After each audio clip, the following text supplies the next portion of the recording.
चलिए आइए हम लोग आज इन साल अपना स्टार्ट करते हैं। राजीव प्रकाशन का 2025 राजीव अंसाल हम लोग आज ऑब्जेक्टिव जो हम लोग सॉल्व कर चुके थे, आज हम सभी करने वाले हैं। जितने हमारे सब्जेक्टिव क्वेश्चन है, ये हमारा दूसरा पार्ट है। एक पार्ट आपका कंप्लीट हो चुका है, ठीक है। तो हम पूरा एक प्लेलिस्ट बना दे रहे हैं। आप अगर अभी देख पा रहे हैं तो अच्छी बात है, नहीं देख पा रहे तो जब भी आप देखिएगा आपको बहुत बेनिफिशियल होगा, ठीक है। यूट्यूब पे शायद ही कुछ ही लोग डाले होंगे, बाकी मैं पूरा सॉल्व करा दे रहा हूँ। तो इसलिए आज हम लोग देखेंगे इसे खंड ब। हम लोग खंडा कर चुके हैं। जो बच्चे नहीं देखे हैं आप सभी जा करके प्लीज़ आप जरूर देख लीजिए, आपका बहुत ज़्यादा बेनिफिट होने वाला है, ठीक है।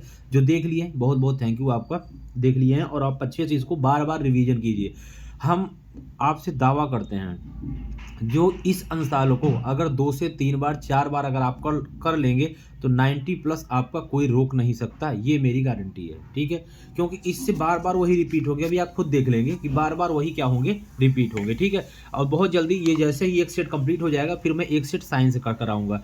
तो हमारा पहला टारगेट है दोस्त कि हम साइंस और मैथ ये पूरा अंशाल हम क्या करेंगे, पूरे जनवरी तक में हम इसे कंप्लीट कर देंगे। भले हमें दिन दिन में 2-2 वीडियो डालनी पड़े, एक दिन में हम एक साइंस एक मैथ ऐसे डालें, लेकिन हमारा पूरा टारगेट हम इसे कंप्लीट करा दे ही देंगे जनवरी में। फरवरी में सिर्फ हम रिवीजन जो चैप्टर है, बाकी जितना हमारे इंपॉर्टेंट क्वेश्चन उसको सॉल्व कराएंगे और कुछ हम अलग तरीके से आपके लिए करेंगे, ठीक है। तो चलिए 10th क्लास के लिए बहुत बड़ी बात है कि 45 दिन के लिए हम आपको बेहतरीन कर रहे हैं अपने इसमें, बाकी तो एप्लीकेशन अपना चल ही रहा है।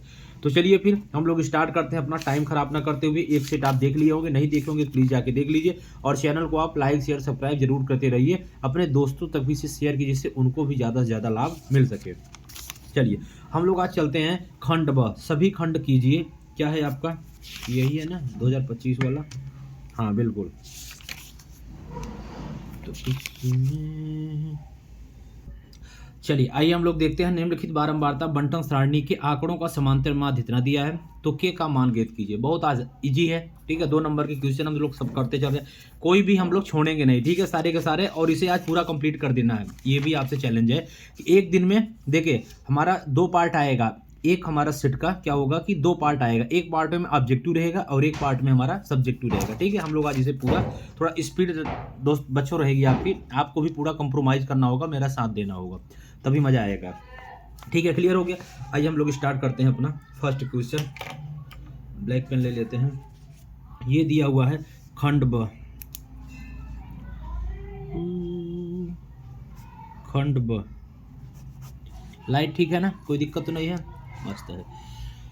खंड ब में हम क्या करेंगे, सबसे पहले हमारा का नंबर है, इसमें दिया हुआ है ये आपका यक्स हो जाएगा और ये आपका लाइन ऐसे चाहे तो आप ड्रा कर सकते हैं और ये क्या हो जाएगा, यफ हो जाएगा, ठीक है। फिर इसके बाद हमारा एक होता है यफ इंटू यक्स, ठीक है। अब यक्स में कितना दिया है, ये दिया है सर 5, एक दिया है 15, ये दिया है 25, ये दिया है 35। आप लोग एक चीज़ का कंप्रोमाइज़ करेंगे, थोड़ा इंग्लिश हिंदी का कोई मैटर नहीं, इतना तो बिल्कुल ईजी है, थोड़ा सा हैबिट है मेरी, तो ये आप कंप्रोमाइज़ कर लीजिएगा। यफ कितना हो जाएगा, ये 6 दिया है, ये 4 दिया है, ये 3 दिया है, ये के दिया है और 2 दिया है। गुड, क्लियर है ना। अब हम क्या करेंगे, यफ इंटू यक्स क्या करेंगे, मल्टीप्लाई कर लेंगे। 6 5 में 30 हो जाएगा, ये 60 हो जाएगा, 75 हो जाएगा, यहाँ हो जाएगा 35 के, ये क्या हो जाएगा 90। क्लियर है। अब हम क्या करते हैं, अब आपको पता ही होगा क्या करते हैं, बिल्कुल नहीं पता होगा तो हम आपको बता देते हैं। ये जो होता है हमारा ना समेसन एफ आई होता है, ये वाला समेसन मतलब होता है कि सबको हम ऐड कर देते हैं। तो जोड़ दीजिए 6 4 10 3 13 14 15, 15 प्लस के हो जाएगा। इसको आप टोटल ऐड करेंगे कितना होगा, summation F I X I equal to कितना हो जाएगा 225 प्लस 35 के हो जाएगा। आप ऐड करके देख लेंगे। अब हमारा फार्मूला क्या हो जाता है, फार्मूला होता है माध्य, एक मिनट, माध्य को हम बोलते हैं यक्स बार इक्वल टू क्या हो जाएगा, summation F I X I upon summation F आई, ठीक है। इसकी वैल्यू दिया है 21.5, 21.5 दिया हुआ है। फिर इसको हम लोग लिखेंगे 225 प्लस 35 के। ओहो एक मिनट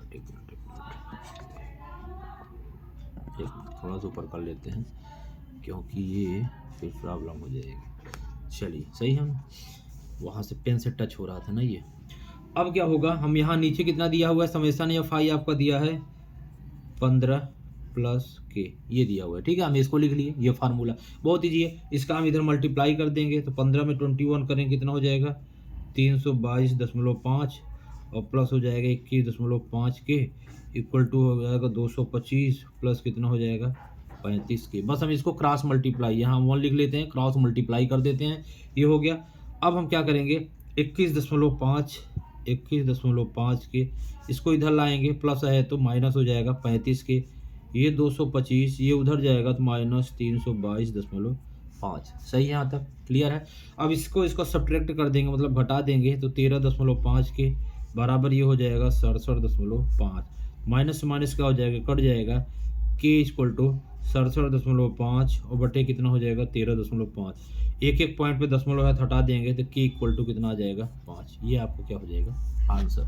इजी था ना, बहुत इजी था सच में। देखिए कोई प्रॉब्लम हुई आपको आज अभी तक जितना हम लोगों ने किया कि कोई आपको टफ लगा, बिल्कुल टफ नहीं है ना, ठीक है ना। तो ये इस प्रकार से आप क्या करेंगे सॉल्व कर लेंगे। के इक्वल टू 5 आ गया। ये आपका खंड ब का हमारा क्या है 2025 साल होगा हमारा फर्स्ट क्वेश्चन का वाला। अब हम बात करते हैं ख नंबर, किसका बात करेंगे ख नंबर। चलिए ख में क्या करेंगे, ख में देख लेंगे एक बार क्वेश्चन देख लेंगे। ये साल आप लोग 40-50 रुपए जो भी मिलेगा आप जरूर खरीद के लाएंगे। के किस मान के लिए समीकरण 2x² माइनस के x माइनस 1 इक्वल टू 0 को मूल बराबर होंगे। जब भी मूल बराबर होते हैं तो हम आपको बता चुके हैं क्या होता है, विविध कर आप निकालते हैं, क्या निकालेंगे d equal to b² minus 4ac। ये जब आपके मूल बराबर होंगे तब, और जब मूल रियल होंगे, एक बार बता देंगे क्या इस कंसेप्ट को हम एक बार देख लीजिएगा। जब आपके मूल बराबर होंगे तो b² minus 4ac equal to 0, और ये तो मूल कैसे होंगे बराबर होंगे, बराबर होंगे, तीनों कंडीशन बता देते हैं। और जब मूल बच्चों वास्तविक होते हैं, कैसे होंगे वास्तविक होंगे, तो आप क्या करेंगे b² minus 4ac equal to क्या हो जाएगा 0 से बड़ा हो जाएगा। लेकिन जब हमारे मूल काल्पनिक होंगे, कैसे होंगे इमेजिनरी होंगे, हमारे जब मूल काल्पनिक होंगे तो क्या हो जाएगा b² माइनस 4ac ये लेस देन 0, मतलब 0 इससे बड़ा हो जाएगा, माने वो माइनस में आ जाएगा। तो कैसे होंगे काल्पनिक, और जब 0 से बड़ा होगा तो क्या हो जाएंगे वास्तविक, जैसे 1 2 कुछ भी, और जब 0 के बराबर होगा तो उसके मूल कैसे होंगे बराबर होंगे। तो इसमें से ये तीनों कंडीशन आपको क्या करना है ध्यान रखना है बार बार, ठीक है ना। इसीलिए हम कंसेप्ट भी बताते चल रहे हैं। तो b² minus 4ac equal to 0 मतलब बराबर होंगे, b² minus 4ac equal to 0 मतलब ग्रेटर देन 0 वास्तविक होंगे, और लेस देन 0 क्या होंगे काल्पनिक होंगे। मतलब ये आपके इक्वल होंगे, ये रियल होंगे, ये इमेजिनरी होंगे, ठीक है। इंग्लिश मीडियम वाले भी चाहे देख सकते हैं, मैथ में ज़्यादा इंग्लिश हिंदी कोई फर्क नहीं पड़ता, ज़्यादातर हम वर्ड वैसे भी हम इंग्लिश के ही बोलते हैं। अब देखिए के जो यूपी बोर्ड इंग्लिश मीडियम है आप देख सकते हैं, ठीक है। तो अब क्या होगा हमारा मूल क्या है बोला है यहाँ पे, मूल हमारे बराबर हैं, क्या बोला है मूल बराबर हैं। तो बराबर हैं तो क्या लगाएंगे बराबर हैं तो लगाएंगे, यदि मूल बराबर हैं तो आप क्या लिखेंगे b² minus 4ac equal to 0, ठीक है। अब हमारा एक इक्वेशन होता है, यहाँ पे दिया कितना है, यहाँ दिया है 2x² माइनस के और x माइनस 1 इक्वल टू 0। हमारे एक इक्वेशन होता है ax² plus bx plus C equal to क्या हो जाएगा 0, कितना हो जाएगा 0, यही होता है ना, ठीक है। तो आप अब इसको क्या करेंगे मल्टी सॉल्व कर लेंगे, तो यहाँ लिखेंगे 2x² माइनस के में x का मल्टीप्लाई करेंगे के x minus minus plus K equal to 0। आप इससे कंपेयर अगर करेंगे ax² plus bx plus C equal to 0, A equal to कितना हो जाएगा 2 हो जाएगा, b इक्वल टू कितना हो जाएगा माइनस के हो जाएगा, सी इक्वल टू कितना हो जाएगा के हो जाएगा। इजी है ना, बहुत इजी है। फिर इसके बाद हम क्या करेंगे, अब इसकी हम वैल्यू निकालेंगे। तो b² माइनस 4ac अगर हम लिख देते हैं b² minus 4ac d equal to b² minus 4ac ac equal to 0। तो v की वैल्यू कितना दिया है माइनस के का स्क्वायर माइनस 4 इंटू ए की वैल्यू 2 है, c की वैल्यू k है, तो k का स्क्वायर k² माइनस 8k हो जाएगा, ठीक है। इसको हम इधर लेते आएंगे तो कितना हो जाएगा k² इधर हो जाएगा, तो k² इक्वल टू कितना हो जाएगा 8k हो जाएगा, ठीक है। आप यहाँ से भी वैल्यू निकाल सकते हैं, और आप चाहें तो वैल्यू एक तरीके से और निकाल सकते हैं, कैसे वो ज़्यादा ईजी हमें लग रहा है ये। अब यहाँ से आप k कॉमन ले लेंगे तो क्या बचेगा k माइनस 8 बचेगा, ठीक है ना, इक्वल टू 0 हो जाएगा। तो अब एक बार क्या करेंगे k इक्वल टू 0 ले लेंगे, और एक बार k माइनस 8 इक्वल टू 0, तो k इक्वल टू कितना हो जाएगा 8। ये 0 हमारा तो होता ही है, ये हमारी क्या आ जाएगी वैल्यू आ जाएगी, ठीक है ना, क्या हो जाएगा हमारा ये वैल्यू आ जाएगी। इजी था ना ये देख लीजिएगा। बस इतना सा आपका क्या था, सोल्यूशन था। ठीक है, तो ये जो दो दो नंबर के हैं बहुत ईजी हैं, कोई ज़्यादा टफ नहीं है, आसानी से आप इसको सॉल्व कर सकते हैं। चलिए आगे चलते हैं, आगे चलें। ठीक है, हो गया। अब हम लोग आगे चलते हैं, ख हमारा क्या हो गया, कंप्लीट हो गया। चलिए अब हम लोग चलते हैं ग में। ग नंबर क्या दिया है, एक बार चलिए देख लेंगे मेरे साथ। ग नंबर क्या दिया है, ग नंबर बोला है कि एक वृत्त के चतुर्थांश का क्षेत्रफल जिसकी परिधि 44 सेंटीमीटर, ये मैं करा चुका हूँ आपको। पहले क्या हम बताए थे, परिधि क्या होता है 2πr इक्वल टू 44, तो क्या हो जाएगा, कट जाएगा, मतलब जो भी आर की वैल्यू आ जाएगी। फिर वृत्त के चतुर्थांश का क्षेत्रफल हम क्या बताए थे, theta upon 360 degree into πr square. आइए सॉल्व करा देते हैं, क्योंकि हमने आपसे वादा किया कि हम कोई क्वेश्चन छोड़ेंगे नहीं। कुछ ऐसे हमारे दोस्त हैं, छोटे छोटे बच्चे हैं जो कि शायद सॉल्व ना कर पाएँ। ठीक है, हो सकता है उनको प्रॉब्लम हो, इसीलिए हम कोई छोड़ेंगे नहीं, हम सब कराते हुए चलेंगे। अब देखिए यहाँ हमारा दिया हुआ है परिधि इक्वल टू कितना दिया है 44।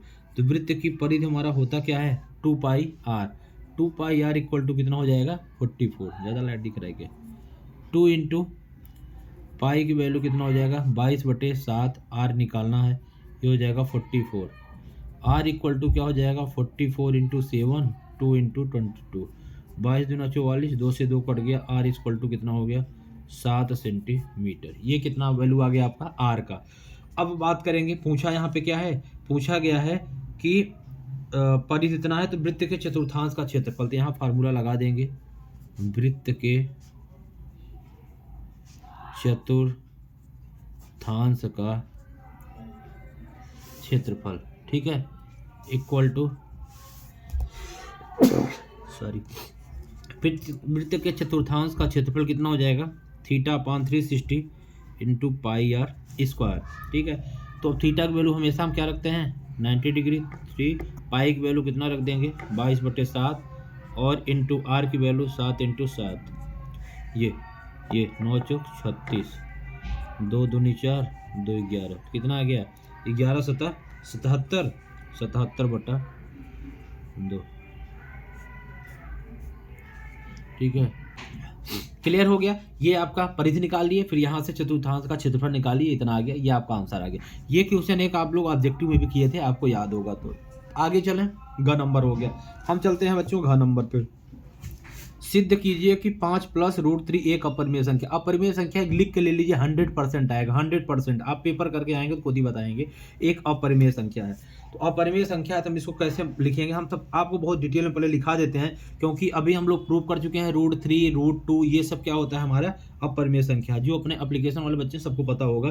तो ये सबसे पहले हम क्या करेंगे, कौन सा नंबर कर रहे हैं, ग तो हो गया हमारा ना, हम घ नंबर कर रहे हैं। तो क्या हो गया कि सिद्ध कीजिए, तो आप पहले लिखेंगे माना 5 + √3 एक परिमेय संख्या है। ठीक है, तो यहाँ लिखेंगे 5 + √3 इक्वल टू a/b, जहाँ a तथा b सहअभाज्य संख्याएं हैं। ठीक है, अब क्या करेंगे, √3 हम यहीं रहने देंगे, a/b -5 वहाँ लेते जाएंगे। अब यहाँ लिखेंगे a, b तथा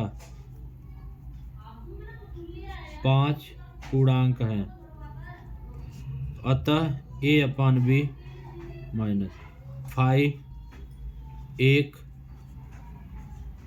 परिमेय संख्या है। तो √3 भी एक परिमेय संख्या है, परंतु √3 एक अपरिमेय संख्या है। यह विरोधाभास हमारी गलत परिकल्पना के कारण होती है। 5 + √3 एक परिमेय संख्या है, अतः 5 प्लस रूट 3 एक चला गया, एक अपरिमेय संख्या है। ठीक है, तो इस प्रकार से आप इसे लिख लेंगे, ये आपको 2 नंबर यहाँ से मिल जाएंगे। ठीक है ना, क्लियर है? स्क्रीनशॉट ले लीजिए, लिख लीजिए।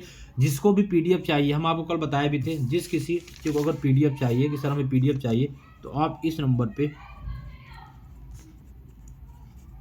मैसेज कर सकते हैं अगर आप नहीं लिख रहे हैं इस नंबर पे। ठीक है, और आपको कोई भी सब्जेक्ट का अगर नोट्स चाहिए, साइंस का नोट्स चाहिए, मैथ का चाहिए, फार्मूले चाहिए, कुछ भी अगर आपको क्लास 10th में बोर्ड एग्जाम से रिलेटेड अगर आपको चाहिए, प्रैक्टिस क्वेश्चन चाहिए, जो भी आपको अगर गाइड लेना हो, ठीक है, तो आप हमारे इस नंबर पर मैसेज कर सकते हैं। आप बता सकते हैं अपना नाम, स्कूल कहाँ के हैं, फिर हम आपको सब कुछ प्रोवाइड कर देंगे, कोई प्रॉब्लम नहीं है। चलिए हम लोग आगे चलते हैं। घ आपका साल हो गया, अब हम चलते हैं अंगा पर। ऐसी दो संख्या वेरी वेरी इंपॉर्टेंट है, तो ये बहुत बार पूछा जाता है। ऐसी दो संख्याएं ज्ञात की जिनका योग 28 है, गुणनफल कितना है? 182। लेकिन एक यहाँ पे मिस फॉल्ट दिया है, यहाँ जो 28 दिया है ना, 28 नहीं होगा, इसको आप कितना बना लेंगे? 27।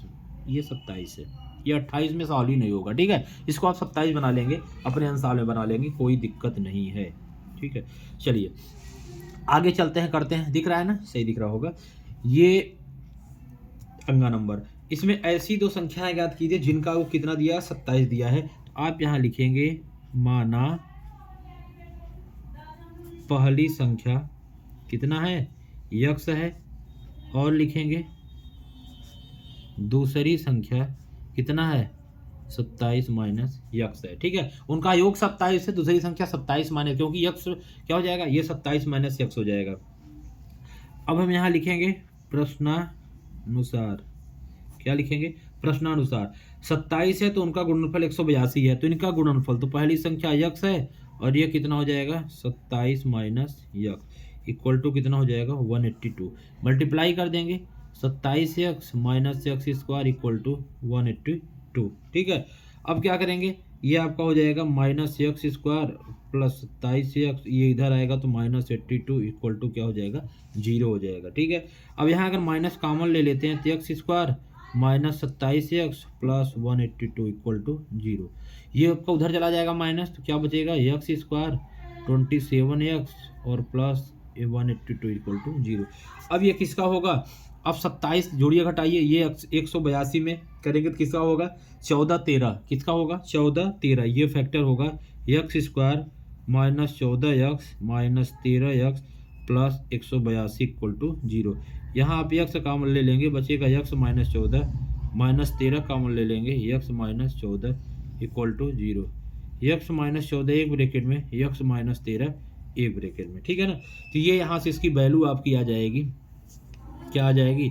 यक्स माइनस 14 इक्वल टू 0, तो ये हो जाएगा यक्स बराबर 14। ओ सॉरी, एक मिनट, थोड़ा इसको ऊपर कर देते हैं, ये प्रॉब्लम कर रहा है, बस अब सही।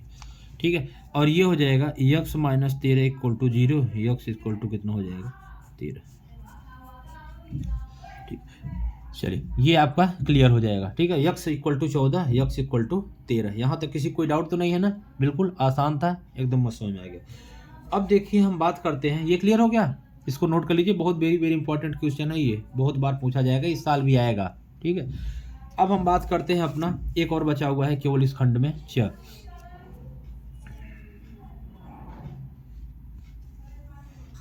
ऐसा लग रहा है जैसे लाइट में थोड़ा कम लग रही है, एक मिनट, अब सही। उस बिंदु के निर्देशांक ज्ञात कीजिए जो बिंदुओं -1, 7 और 4, 3 को मिलाने वाले रेखाखंड को 2 अनुपात 3 विभाजित करता है। ये भी फेवरेट ही क्वेश्चन है बोर्ड के, जितने क्वेश्चन इसमें दिया है साल में ना, सब बहुत अच्छे अच्छे क्वेश्चन दिए हैं। चलिए एक पेज आपका और भर गया ये। अब हम लोग आगे देखते हैं अपना नेक्स्ट नंबर कौन सा हो जाएगा? च। कौन सा हो जाएगा? च। तो च में क्या दिया है? रेखाखंड दिया है। तो हम सबसे पहले इसका एक छोटा सा फिगर बना लेते हैं, ये छोटा सा फिगर बना लेते हैं, एक पॉइंट यहाँ, एक पॉइंट यहाँ, सही है। अब इसमें हो जाएगा हमारा ये पॉइंट ए, ये पॉइंट क्या हो जाएगा? बी। क्लियर है? दिख रहा है? और ये हमारा एक हमारा बिंदु हो जाएगा पी, यहाँ हम इसको लिख लेंगे यक्स कामा वाई। अब दो रेखाखंड में एक आपका ये 2 हो जाएगा और इधर क्या हो जाएगा 3, ये दो रेखाखंड, ये 2 हो जाएगा और ये 3 हो जाएगा। अब हम बात करते हैं, यहाँ पहला हमारा रेखाखंड कितना दिया है -1, 7 और यहाँ कितना दिया है 4, 7। इसको हम x1 y1 बोलेंगे, इसको हम x2 और y2 बोलेंगे। क्लियर है, ये 2 हो गए। अब इसका फार्मूला जो होता है आप लगाएंगे यहाँ पे विभाजन सूत्र। विभाजन में क्या कर देते हैं, एक विभाजन सूत्र, विभाजन सूत्र, विभाजन सूत्र होता है x, y equal to m1 x2 plus m2 x1 upon क्या हो जाएगा m1 प्लस m2। एक होता है m1 y2 plus m2 y1 अपान m1 प्लस m2। ये आपका विभाजन सूत्र है, बहुत इंपॉर्टेंट फार्मूला है, इसको आप नोट कर लीजिए अगर मेरी आप बात मानिए तो। ठीक है, हम इसको कोशिश करते हैं यहाँ पे, चल जा भाई, अंडरलाइन करने के लिए हम इसको ब्रेक में बंद कर देते हैं। ये बहुत इंपॉर्टेंट है विभाजन सूत्र, ठीक है, बहुत ही ज़्यादा इंपॉर्टेंट है विभाजन सूत्र, इसको आप लोग नोट कर लेंगे। तो हम यहाँ फार्मूला लगा देते हैं।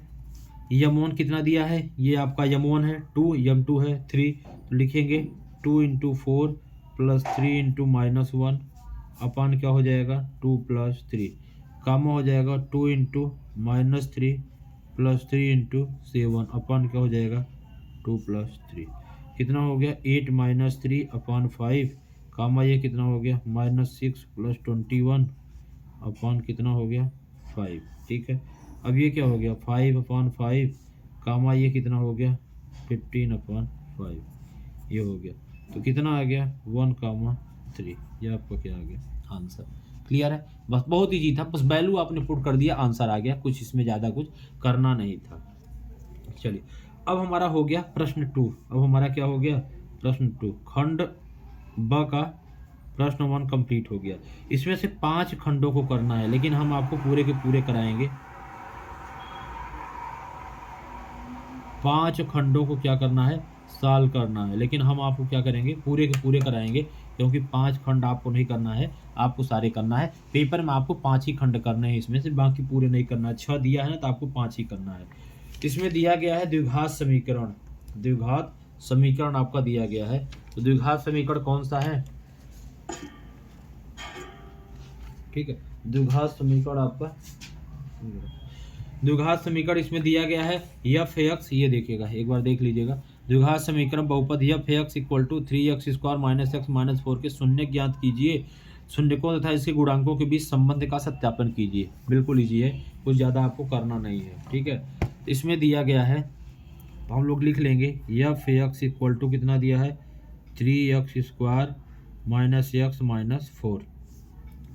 अब क्या करेंगे, इसमें से हम लोग क्या करेंगे, इसका फैक्टर कर लेंगे सबसे पहले निकालने के लिए। 4 3 जा कितना 12 होता है, तो 3x² - 4x प्लस 3x - 4, और 4 में से 3 को घटाएं कितना बचेगा 1 बचेगा। तो यहाँ हम कॉमन क्या ले लेंगे x ले लेंगे, तो क्या बचेगा 3x - 4। यहाँ +1 कॉमन ले लेंगे तो क्या बचेगा 3x - 4।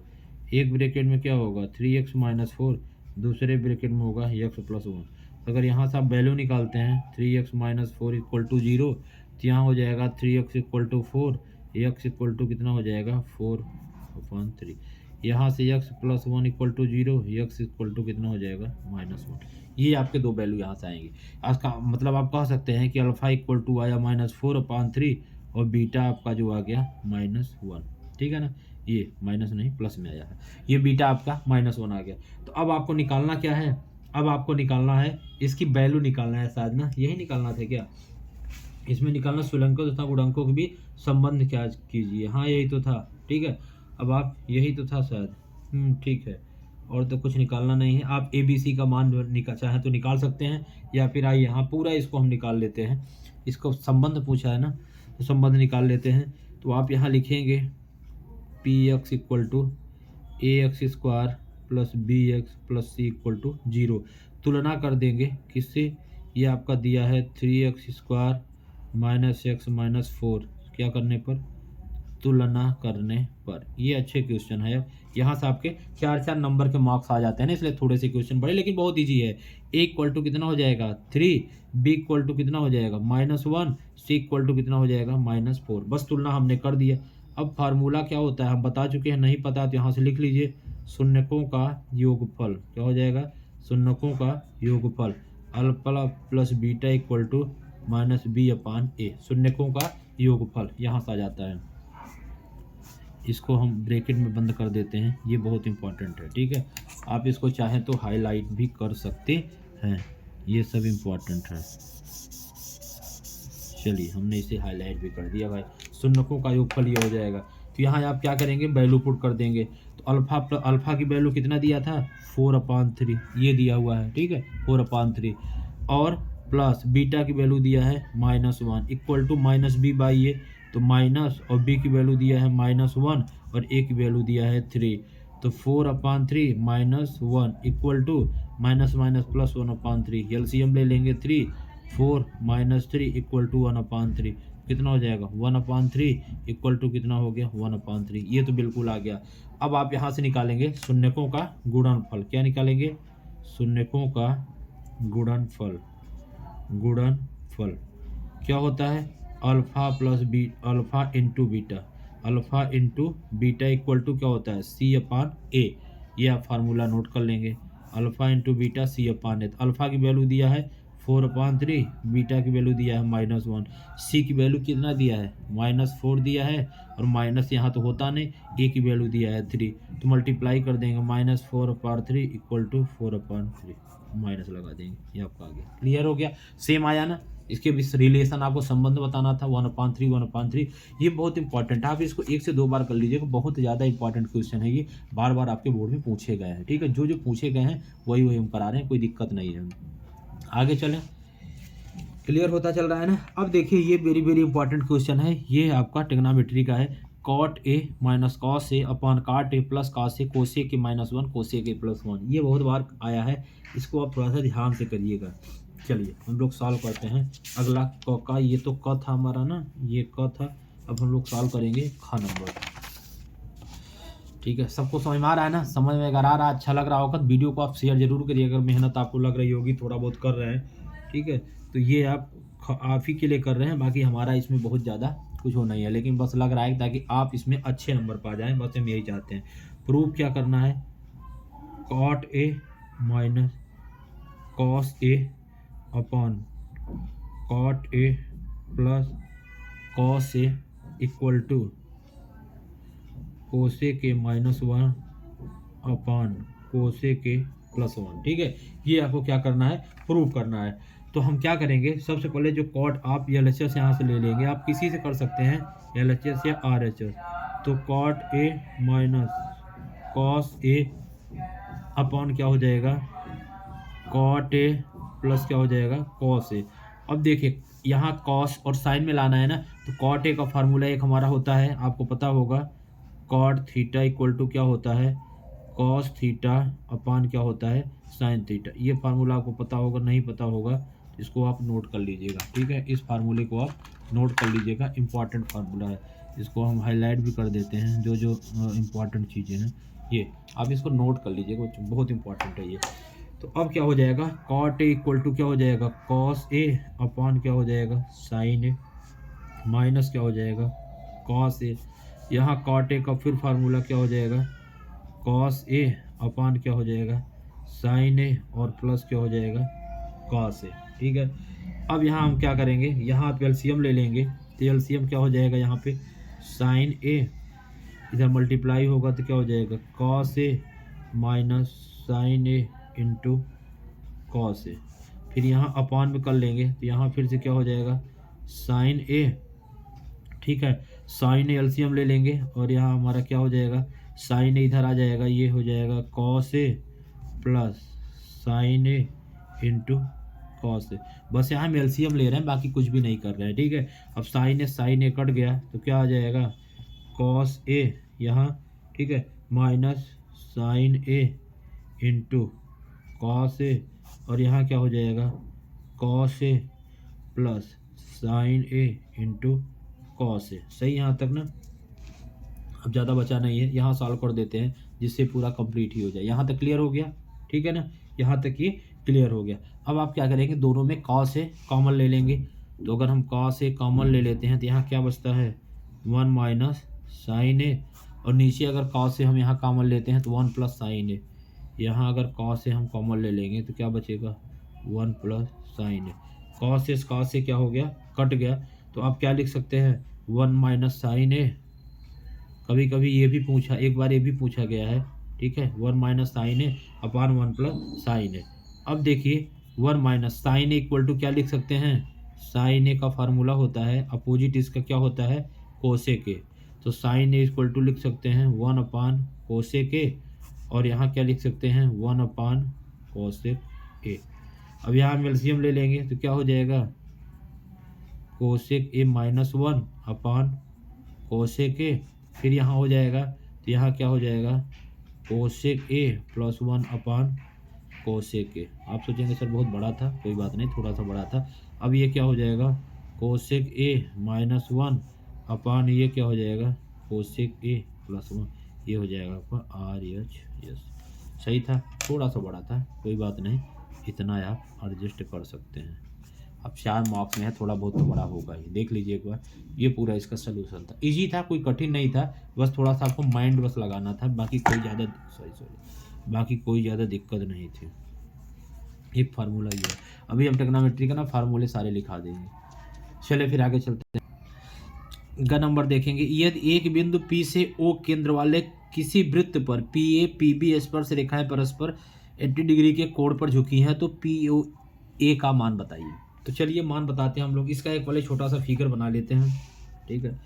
तो ये हमारा ग नंबर है, इसमें हम ये फिगर बना लेते हैं। ये मान लीजिए हमारा सेंटर O हो जाएगा, तो यहाँ से हम O पॉइंट ले लेंगे, ये हम B पॉइंट ले लेंगे, ये हम A ले लेंगे, ये हम B ले लेंगे।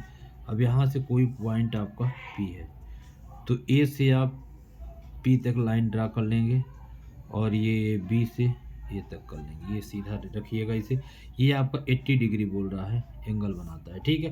तो PA और PB का मान आपको फाइंड आउट करना है, ठीक है, इजी है ना। तो आप यहाँ लिखेंगे एक रूल, यहाँ आप लिख लीजिएगा, बहुत इंपॉर्टेंट रूल है। जो वृत्त की त्रिज्या होती है स्पर्श रेखा पर लंब होती है। क्या होती है, लंब होती है।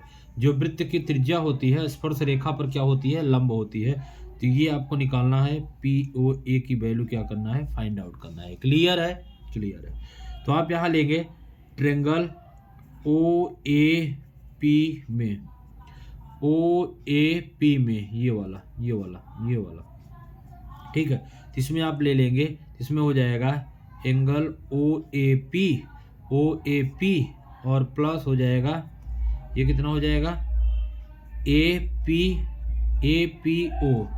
APO, ये वाला हो जाएगा, ये आधा हो जाएगा, ये पूरा 80 है तो 40 हो जाएगा, और प्लस हो जाएगा POA इक्वल टू कितना हो जाएगा 180। तीनों कितना मिला कितना हो गया 180। तो इसकी वैल्यू दिया है 90 डिग्री है, ये आपको दिख ही रहा है। इसकी वैल्यू कितना 40 है, और एंगल POA निकालना है, इक्वल टू कितना हो जाएगा 180 डिग्री। तो ये 9 4 कितना हो जाएगा 130 plus angle POA equal to कितना है 180 डिग्री। तो यहाँ से अगर निकालेंगे POA इक्वल टू कितना हो जाएगा 180 माइनस 130, ये आपकी वैल्यू आ जाएगी 50 डिग्री। कितना आ जाएगी PO कितना आ गया 50। कि देखिए कितना इजी था ना, लग रहा था ऐसे कितना टफ है, लेकिन जब सॉल्व करने पर कितना इजी हो गया। तो ऐसे ही छोटे छोटे क्वेश्चन है। आप सोचते हैं कि सर 100 में 100 नहीं ला सकते, बिल्कुल आप ला सकते हैं। आप तो देख रहे हैं आपके सामने है प्रूफ। 100 में 100 लाना कोई कठिन बात नहीं है, मैथ जैसे सब्जेक्ट में आसानी से आप ला सकते हैं। बस साइंस में प्रॉब्लम क्या आती है, साइंस में आप थोड़ी सी गलतियाँ कर देते हैं। क्या गलतियाँ करते हैं पता है, गलतियाँ आप कर देते हैं यूनिट वगैरह गलत कर देते हैं। अगर यूनिट आप सही करिए साइंस में तो साइंस में भी आप ला सकते हैं, लेकिन इसमें आप आसानी से ला सकते हैं। चलिए हम लोग चलते हैं घ नंबर पे। कौन सा नंबर, घ नंबर। ज़्यादा नहीं बचा हुआ है, बस ये घ के बाद अंगच है, इसके बाद ये 2-3 और बचे हैं, फिर आपका कंप्लीट हो जाएगा। तो घ नंबर बचा हुआ है PQR में जिनका कोण क्यों समकोण है, P R plus Q R equal to 25, P Q 5 centimetre, sine P का। ये तो आप देखे होंगे, ये आपका फेवरेट क्वेश्चन है, आपके पेपर में दिया हुआ, ये एनसीईआरटी का फेवरेट क्वेश्चन है, ठीक है। इसको तो हम बहुत बार बच्चों को कराते भी हैं, जब भी हम कराते हैं ये आपका क्वेश्चन जो दिया है। तो सबसे पहले इसमें हम क्या करेंगे, एक हम समकोण त्रिभुज बना लेंगे, राइट एंगल बना लेंगे। इसे हम क्या मानेंगे, पी क्यू आर दिया ना, तो पी मानेंगे, क्यू मानेंगे, आर मानेंगे, क्योंकि क्यू हमारा समकोण दिया हुआ है। अब देखिए इसमें कुछ कंडीशन होती है। कंडीशन क्या होती है, अगर हमको पी कोण निकालना है तो इसके सामने हमारा क्या हो जाता है, लंब होता है, जिसे हम इंग्लिश में बोलते हैं परपेंडिकुलर। अगर ये वाला निकालना होता है तो हमारा लंब ये हो जाता है। और जो बच्चों ये जो कोण होता है ना, कभी नहीं बदलता। ये लंब हो गया तो ये बचा क्या है आपका, ये आधार हो जाता है। क्या हो जाता है, आधार हो जाता है, ठीक है। तो इसमें देखिए वैल्यू आपको नहीं दी हुई है, तो आपको जो वैल्यू दिया है, ये दिया है P R plus Q R equal to कितना दिया है, 25, और पी क्यू की जो वैल्यू दिया है वो कितना दिया है, 5। तो आप में यहाँ क्या निकालना है, यहाँ आपको निकालना है, यहाँ हम लिख देते हैं साइन पी, और क्या निकालना है, कॉस पी, और क्या निकालना है, टैन पी। क्या निकालना है, टैन पी। ये आपको फाइंड आउट करना है। तो अब हम पाइथागोरस थ्योरम लगाएंगे, तो क्या होता है, कोण का वर्ग hypotenuse square equal to perpendicular का स्क्वायर प्लस बेस का स्क्वायर, लंब का स्क्वायर, और प्लस क्या हो जाएगा, आधार का स्क्वायर। तो कोण बराबर क्या दिया है, कोण की वैल्यू दिया है पी आर का स्क्वायर, लंब आपको कितना दिया है, आर क्यू का स्क्वायर, और प्लस आधार कितना दिया है, पी क्यू का स्क्वायर। अब देखिए पी आर और क्यू आर की वैल्यू दिया है, तो क्यू आर आप इधर लेते आएंगे, पी आर का स्क्वायर माइनस क्यू आर लिखिए, चाहे आर क्यू लिखिए, और इक्वल टू पी क्यू का स्क्वायर। अब ये क्या हो गया, ए स्क्वायर माइनस बी स्क्वायर, ये square minus B square. Formula होता है एक ब्रैकेट में ए प्लस बी और दूसरे ब्रैकेट में ए माइनस बी। ये भी बहुत इंपॉर्टेंट फार्मूला है, बहुत ज़्यादा यूज है इसका भी। जो जो इंपॉर्टेंट चीज़ें हमको आ रही है ना, वो हम आपको हाईलाइट करते चल रहे हैं, ताकि आप उसको अच्छे से लिखते हुए चलिए। ये भी बहुत इंपॉर्टेंट है, नहीं चल रहा है, इसको लिख लेते हैं, ठीक है ना। ये आप इसको ध्यान रखेंगे। अब हम यहाँ क्या लिखेंगे, एक ब्रैकेट में A plus B, P R plus Q R, और दूसरे ब्रैकेट में क्या रखेंगे, P R minus Q R equal to क्या हो जाएगा, पी क्यू का स्क्वायर। अब P R plus Q R की वैल्यू कितना दिया है, 25 दिया है, into P R minus Q R की वैल्यू आपको फाइंड आउट करना है, और पी क्यू कितना दिया है, 5 दिया है, तो 5 का स्क्वायर हो जाएगा। तो 25 into P R minus Q R equal to कितना हो जाएगा, 25 हो जाएगा, ठीक है। तो अब यहाँ से P R minus Q R equal to निकालेंगे, तो कितना हो जाएगा, 25/25 हो जाएगा। ये कट कर लेंगे, तो P R minus Q R equal to कितना हो जाएगा, 1 हो जाएगा। कितना हो जाएगा, 1 हो जाएगा। अब देखिएगा हमारा प्लस वाला कितना दिया था, 25 दिया था, P R plus Q R, और ये कितना दिया है, 1 दिया है। तो आप यहाँ से निकालेंगे P R plus Q R equal to कितना दिया है, 25, P R minus Q R equal to कितना दिया है, 1 दिया है। तो आप क्या करेंगे, ये आपका कट गया, पी आर कितना हो गया, 2 पी आर इक्वल टू 26 हो गया। तो पी आर की वैल्यू जब निकालेंगे 26/2 हो गया, तो यहाँ से पी आर की वैल्यू कितना हो गया, 13। कितना आ गया, 13। अब आप क्या करेंगे, P R plus Q R equal to कितना है, 25, पी आर की वैल्यू रख देंगे 13, plus Q R equal to कितना हो जाएगा, 25। तो क्यू आर इक्वल टू 25 उधर ले जाएंगे तो माइनस हो जाएगा, क्यू आर इक्वल टू कितना हो गया, 12। तो पी आर की वैल्यू कितना आ गई, देखिएगा यहाँ क्लियर हो गया ना। ये देखिए बहुत अच्छे से हमने सॉल्व कर दिया, क्वेश्चन खत्म हो गया, बस वैल्यू निकालना है, बस बाकी बहुत ईजी था। पी क्यू की वैल्यू आपका कितना दिया था, 5 दिया है, और क्यू आर की वैल्यू कितना आया है, ये 12 आया है, और ये कितना आया है आपका, 13 आया है। साइन क्या होता है, लाल बटे कका से लंब बटे कोण होता है। तो लंब यहाँ पे कितना है, 12, कोण कितना दिया है, 13, ये आपका आंसर हो गया। कॉस क्या होता है, आधार बटे कोण होता है। तो आधार की वैल्यू कितना दिया है, आधार की वैल्यू दिया है 5, कितना दिया है, 5, और ये कोण की वैल्यू कितना दिया है, 13, ये आपका आंसर हो गया। ये क्या होता है, tan इक्वल टू क्या होता है, लंब बटे आधार होता है, लंब बटे आधार। तो लंब यहाँ दिया है 12 और आधार दिया है 5, ये आपका क्या हो गया, आंसर हो गया। इजी था ना, कोई ज़्यादा समस्या नहीं थी, बहुत इजी था। ये ऐसे क्वेश्चन आपके 4 नंबर में पूछे गए, देखिए, ठीक है।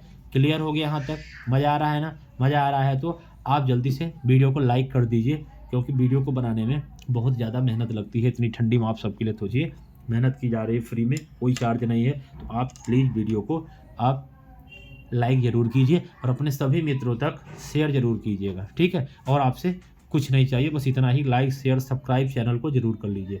चलिए, हमारा टारगेट है बोर्ड एग्जाम होते तक 5000 सब्सक्राइबर हमारे कंप्लीट होने चाहिए, ठीक है।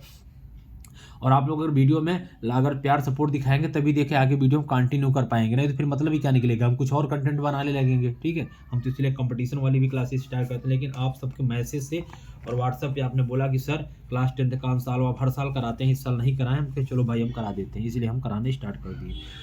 आगे चलते हैं, हमारा है अंगा नंबर, उस समांतर श्रेणी के प्रथम 51 पदों का योग ज्ञात कीजिए जिसके दूसरे और तीसरे पद क्रमशः 14 और 18 हैं, ठीक है। तो समांतर श्रेणी के प्रथम 51 पदों का योगफल दूसरे तीसरे पद क्रमशः 14 और 18 है। तो ये भी क्वेश्चन आपका क्या है, बहुत ज़्यादा इंपॉर्टेंट है, इस एपी से भी बहुत सारे क्वेश्चन आपके पूछे जाते हैं। तो चलिए हम अंगा को देखते हैं, सॉल्व करते हैं। तो दिया है आपका A2 इक्वल टू कितना दिया है 40, कितना दिया है 40 दिया है, ठीक है, दूसरे, और चौथा बोला है और तीसरा बोला है क्या, तीसरे पद, हाँ। तो A3 इक्वल टू कितना दिया है, तीसरा पद आपका दिया है, तीसरा पद 18 है।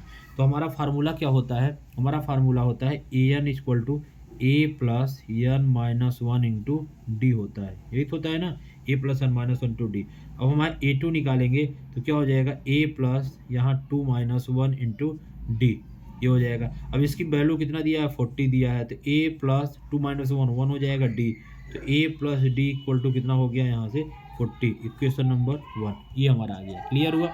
अब हम जब तीसरी वैल्यू निकालेंगे तो क्या हो जाएगा, A3 equal to A plus 3 minus 1 into D equal to कितना हो जाएगा 80, तो 80 हो जाएगा, A प्लस 3 माइनस 1 2D हो जाएगा, तो A plus 2D equal to कितना हो जाएगा 80, ये इक्वेशन नंबर क्या हो गया 2। अब हम दोनों इक्वेशन को क्या करेंगे, solve, this equation is solve. तो क्या करेंगे, A plus 2D equal to कितना हो जाएगा 80 और A plus D equal to कितना हो जाएगा 40। तो ये क्या कर लेंगे आप, ये हम माइनस माइनस लगा देंगे, 2D में से D गई, D हो जाएगा यहाँ माइनस, ये कितना हो जाएगा 4 आएगा। तो D की वैल्यू कितना आ गई 4 आ गई, D की वैल्यू कितना आ गई 4 आ गई। अब D की वैल्यू आप क्या करेंगे, पुट करने पर इक्वेशन, किसी इक्वेशन में आप चाहे आप इसमें रख लीजिए चाहे आप इसमें रख लीजिए, ठीक है। D का लिख देंगे, D का मान रखने पर, D का मान रखने पर, तो D का मान रख देंगे, A plus 2D equal to कितना हो जाएगा 80, तो A plus 2 into 4 equal to 18, तो A प्लस 8 बराबर 18, तो A बराबर 18 माइनस 8, तो A बराबर कितना हो जाएगा 10। तो A की वैल्यू कितना आ गया 10 और D की वैल्यू कितना आ गया 4। ईजी था ना, बोलिएगा, टफ तो नहीं है, इतना ईजी है, सोचिए 4 नंबर में इतना। लेकिन हमें पूछा क्या है, शायद अभी हमने उससे कुछ और पूछा है ना, हमसे पूछा है योगफल, शायद पूछा है, अभी थोड़ा सा और निकालना पड़ेगा यार, क्वेश्चन बड़ा है। अरे तो भाई 4 नंबर आपको मिल रहे हैं। प्रथम 51 पदों का योग पूछा है, बिल्कुल बिल्कुल 51 पदों का योग पूछा है। क्या मैं यहाँ सॉल्व कर सकता हूँ, दिख तो रहा है ना, मैं यहाँ सॉल्व कर देता हूँ, क्यों फालतू पेज खराब करते हैं। 51 पदों का योगफल, तो आप यहाँ फार्मूला लिखेंगे, SN equal to N/2 2A plus N minus 1 into D, ये ठीक है। 51 पदों का योगफल, तो SN इक्वल टू क्या हो जाएगा 51/2, ये हो जाएगा 2 इंटू 10 प्लस N इसका कितना है 51 माइनस 1 इंटू कितना हो जाएगा 4, सही है। तो SN इक्वल टू ये 51/2 और ये कितना हो जाएगा 10 दूना 20 और प्लस कितना हो जाएगा 51 50, 50 से होगा कितना हो जाएगा 200, तो ये SN इक्वल टू कितना हो जाएगा 51/2, अब 220 हो जाएगा। तो SN इक्वल टू कितना हो जाएगा 51/2 इंटू कितना हो जाएगा 220, इसको काट देंगे कितना हो जाएगा 110, 51 में 110 का मल्टीप्लाई कर लेंगे, तो किसी भी संख्या में 11 का मल्टीप्लाई करते हैं तो आप यहाँ 1 लिख दीजिए, यहाँ 5 लिख दीजिए, 5 से कितना हो जाएगा 6 हो जाएगा, तो कितना हो जाएगा, और यहाँ 0 है तो 0 बढ़ा दीजिए। समझ में आया हम कैसे किए, किसी वैल्यू में अगर 51 को मल्टीप्लाई करते हैं तो 1 यहाँ लिखिए, 5 यहाँ लिखिए, 5 कितना हो गया 6, 51 0 बढ़ा दीजिए, बात खत्म, ये आपका आंसर। कितना ईजी था ना, सोचिए एक लाइन में हो गया, देखिए ठीक, हमारा पेज भी बच गया और आपका काम भी हो गया। चलिए, अगर आपको PDF चाहिए तो आप मैसेज कर दीजिएगा, मैं इसका फोटो लेके आराम से आप इसको नोट्स बना के क्या करेंगे आराम से रख लेंगे, ठीक है। आप जो वीडियो देख के भी लिख सकते हैं और ऐसे भी लिख सकते हैं। चलिए आगे चले हम लोग, अंगा हमारा कंप्लीट हो गया। अब हम बात करते हैं च का।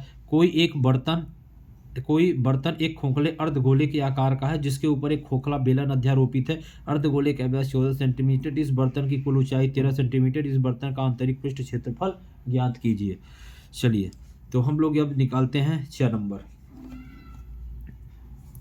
6 नंबर दिया है, तो आंतरिक पृष्ठ क्षेत्रफल वाला पूछा है। मानते हैं हम एक बर्तन है, चलिए हम थोड़ा सा फिगर बनाने की कोशिश करते हैं। बिना फिगर के देखिए हम सॉल्व नहीं कर पाते हैं क्वेश्चन को। आप भी थोड़ा सा इसको सीखिए। एक हम इसको फिगर बना लेते हैं। इसमें एक बर्तन है, ऐसे रखा गया है, मान लीजिए ये ऐसे है, यहाँ से ये इस पे उसी मुद्दे से नहीं होता है कि एक बर्तन दूसरे बर्तन में क्या करते हैं, ऐसा डाल देते हैं, तो ऐसे रखा गया है। ये आपका यहाँ से यहाँ तक इसका रेडियस दिया है। अब जो पूरा दिया हुआ है ना, यहाँ से यहाँ तक, समझिएगा, यहाँ से यहाँ तक, तो ये कितना दिया हुआ है, 13 दिया, कितना दिया हुआ है, 13।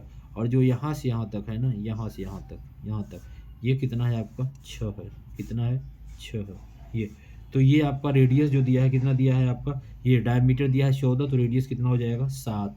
यहाँ से यहाँ भी कितना हो जाएगा, 7। अब ये 13 है, यहाँ 6 है, तो ये डिस्टेंस कितना हो जाएगा, 7 ही तो होगा ये वाला, समझ पा रहे हैं ना। ये कितना हो जाएगा, 7। 13 में 6 घटाया कितना हो जाएगा, 7। चलिए, तो अब हमारा देखिए यहाँ पे जो व्यास दिया हुआ था, कितना दिया हुआ था, व्यास इक्वल टू 14 सेंटीमीटर। तो यहाँ से त्रिज्या क्या हो जाएगा, व्यास बटे 2, मतलब d/2, तो कितना हो जाएगा, 14/2। तो यहाँ से कितना हो जाएगा, 7 सेंटीमीटर। क्लियर हो गया ना, ये हमारा आधा हो जाता है।